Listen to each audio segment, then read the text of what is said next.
നമസ്കാരം. കഴിഞ്ഞ സോപ്പിൽ വന്നൊരു പേഷ്യൻ്റെ കാര്യത്തിൽ നിന്നാണ് ഞാനിത് പറയാമെന്ന് വിചാരിച്ചത്. അവർ ഒരു 50-55 വയസ്സുള്ളൊരു അമ്മയാണ്. അവർ മരുന്ന് കഴിച്ച് അസുഖമൊക്കെ നല്ല കൺട്രോളായിട്ട് പോവുകയാണ്. അപ്പോൾ ഇത്തവണ വന്നപ്പോൾ പറഞ്ഞ് ഭയങ്കര ക്ഷീണമാണ് ഡോക്ടറെ, കുറച്ച് ദിവസമായിട്ട് വയ്യ, ഭയങ്കര ക്ഷീണം, വെയിറ്റ് കുറയുന്നു. അപ്പോൾ ഞാൻ ചോദിച്ചു എന്താ ഉറക്കമൊക്കെ എങ്ങനെ, ഉറങ്ങാൻ പറ്റുന്നത്, കാരണം ഇടയ്ക്കിടയ്ക്ക് മൂത്രം ഒഴിക്കണം, വെള്ളം ഭയങ്കരമായിട്ട് ദാഹം ഭയങ്കരമായിട്ട് കൂടുന്നു. അങ്ങനെ വന്നപ്പോഴാണ് നമ്മൾ ഷുഗർ ചെക്ക് ചെയ്ത് നോക്കിയത്. ഷുഗർ നോക്കിയപ്പോൾ അത് 360 ഉണ്ട്. അപ്പോൾ ഈ അമ്മ 3 മുതൽ 6 മാസം വളരെ മൈൽഡായിട്ടുള്ള റുമറ്റോയിഡാണ്. വല്ല 3 മാസം 4 മാസം കൂടുമ്പോഴാണ് വരുന്നത്. നമ്മൾ 6 മാസം മുതൽ 8 മാസം മുമ്പ് വരെ ഷുഗർ ചെക്ക് ചെയ്ത് നോക്കിയിട്ടുണ്ട്, RBS ചെക്ക് ചെയ്തിട്ടുണ്ട്. അപ്പോൾ 140 ഉള്ളൂ. അപ്പോൾ കഴിഞ്ഞ 6 മാസത്തിലാണ് പെട്ടെന്ന് ഷുഗർ കൂടിയത്. അപ്പോൾ പിന്നെ അമ്മയ്ക്ക് മരുന്ന് തുടങ്ങി, അമ്മയുടെ അസുഖം കൺട്രോളായി, അമ്മയുടെ ഷുഗർ കുറഞ്ഞു, ഷീ ഈസ് ബെറ്റർ നൗ. അപ്പോൾ ഈ അമ്മയുടെ കഥയിൽ നിന്ന് നമുക്ക് മനസ്സിലാകുന്ന പ്രധാനപ്പെട്ട കാര്യം, വാതരോഗികൾ ഷുഗർ കൺട്രോൾ ചെയ്യേണ്ടതിൻ്റെ ഇമ്പോർട്ടൻസ് വളരെ വലുതാണ്. നമുക്കറിയാം, ഡയബറ്റീസ് എന്ന് പറയുന്നത് ഇന്ത്യയിലെ, ലോകത്തിൻ്റെ ഒരു ഡയബറ്റീസ് ക്യാപിറ്റൽ ഇന്ത്യയാണ്. ഇന്ത്യയുടെ ഡയബറ്റീസ് ക്യാപിറ്റൽ കേരളവും തമിഴ്നാടുമാണ്.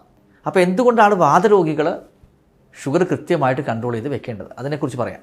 ഒന്ന്, നമുക്കറിയാം, ഈ ആദ്യമൊക്കെ ആളുകളിൽ ഷുഗർ കൂടുന്നു, ഷുഗർ കാരണം ചെറിയ പ്രശ്നങ്ങൾ ഉണ്ടാകുന്നു. പക്ഷേ അങ്ങനെയല്ല. ഷുഗർ കാരണം നമ്മുടെ ഇമ്മ്യൂൺ സിസ്റ്റത്തിൽ വളരെ വലിയ ചേഞ്ചുകൾ ഉണ്ടാകുന്നുണ്ട്. പ്രമേഹം എന്ന് പറയുന്ന ഒരു ഇൻഫ്ലമേറ്ററി കണ്ടീഷൻ, അല്ലെങ്കിൽ നീർക്കെട്ടുണ്ടാകുന്ന കണ്ടീഷനാണ്.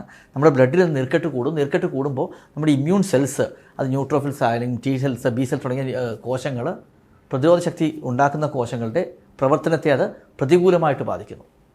അതുകൊണ്ട് തന്നെ ഇമ്മ്യൂണിറ്റിയുടെ ഫംഗ്ഷൻ ശരിയായിട്ട് നടക്കാത്തത് കൊണ്ട് വാതരോഗത്തിന് തീവ്രത കൂടുന്നു. അപ്പോൾ റുമറ്റോയിഡ് ആർത്രൈറ്റിസ് ആണെങ്കിൽ SLE ആണെങ്കിലും കൺട്രോൾ ചെയ്യാൻ ബുദ്ധിമുട്ടുണ്ടാകും.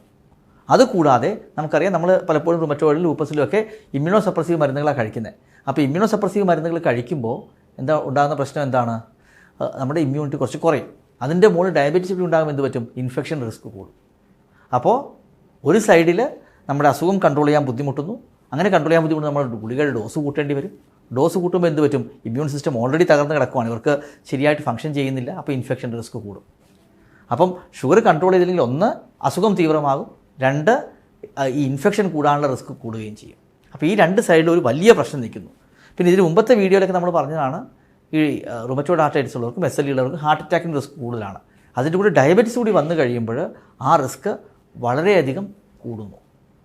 അപ്പം ഡയബറ്റീസും പിന്നെ മൂന്നാമത്തെ ഡയബറ്റീസിൻ്റെ ഒരു വലിയ പ്രധാനപ്പെട്ട റിസ്ക് എന്ന് വെച്ചാൽ, ഡയബറ്റീസ് നമ്മുടെ സന്ധികളുള്ള കൊളാജൻ പോലെയുള്ള ചില തന്മാത്രകളുണ്ട്, അതിനെയൊക്കെ ഗ്ലൈക്കോസിലേറ്റ് ചെയ്യും. അങ്ങനെയൊക്കെ ചെയ്ത് കഴിയുമ്പോൾ നമ്മുടെ ജോയിൻസിന് ഡാമേജ് കൂടും, ജോയിൻസിൻ്റെ വഴക്കം കുറയും, ഡിഫോമിറ്റീസ് ഉണ്ടാകാനുള്ള ചാൻസ് കൂടും. അതോടൊപ്പം തന്നെ മുട്ടുകളുടെ തേയ്മാനം അല്ലെങ്കിൽ കാർട്ടിലേജിൻ്റെ തേയ്മാനം കൂടും. അപ്പോൾ ഡയബറ്റീസിന് ഈ ഒരു നമ്മുടെ വാതരോഗത്തിൽ ഷുഗർ നന്നായിട്ട് കൺട്രോൾ ചെയ്യുക എന്നുള്ളത് വളരെ ഇമ്പോർട്ടൻ്റ് ആണ്. അപ്പോൾ കൺട്രോൾ ചെയ്യേണ്ടത് അത്യാവശ്യമാണെന്ന് നമുക്ക് മനസ്സിലായി. അപ്പോൾ നമ്മൾ എന്താണ് ചെയ്യേണ്ടത്? പലപ്പോഴും ഡയബറ്റീസ് നമ്മൾ മിസ് ചെയ്യും. അതാണ് ഏറ്റവും വലിയ പ്രശ്നം. കാരണം ഡയബറ്റീസിൻ്റെ ഒരു പ്രത്യേക സിംറ്റമൊക്കെ വരുന്ന ഷുഗർ വളരെയധികം കൂടുമ്പോഴാണ്.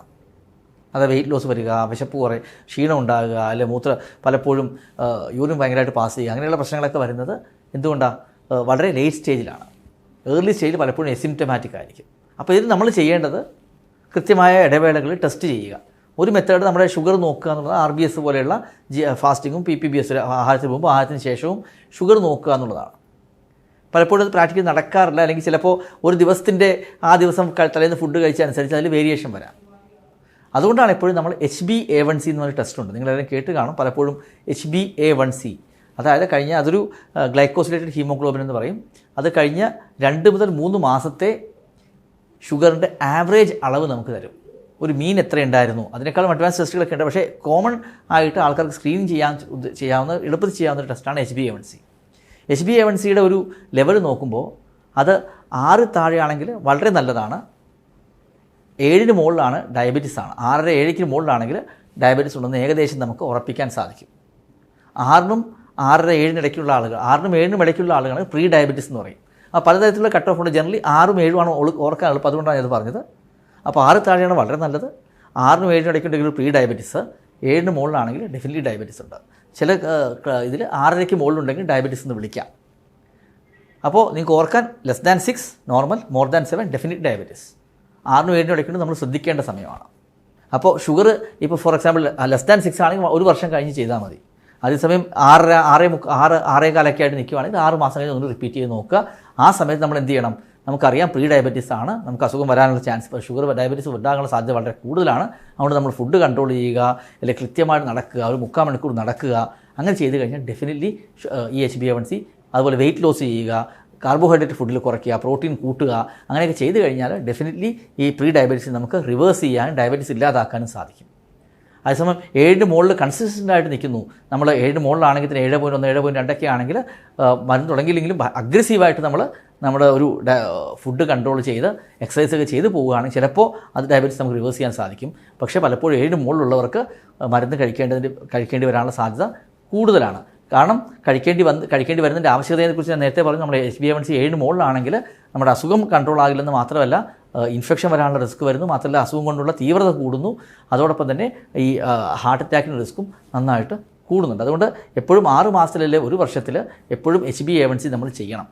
RBS നമ്മൾ കേരളം വരുമ്പോൾ നമ്മൾ first വിസിറ്റിലും usually 6 months to 1 year വരുമ്പോൾ ഒരു RBS നമ്മൾ ചെക്ക് ചെയ്യാറുണ്ട്. പക്ഷേ ചിലപ്പോൾ RBSൽ മിസ് ചെയ്യും.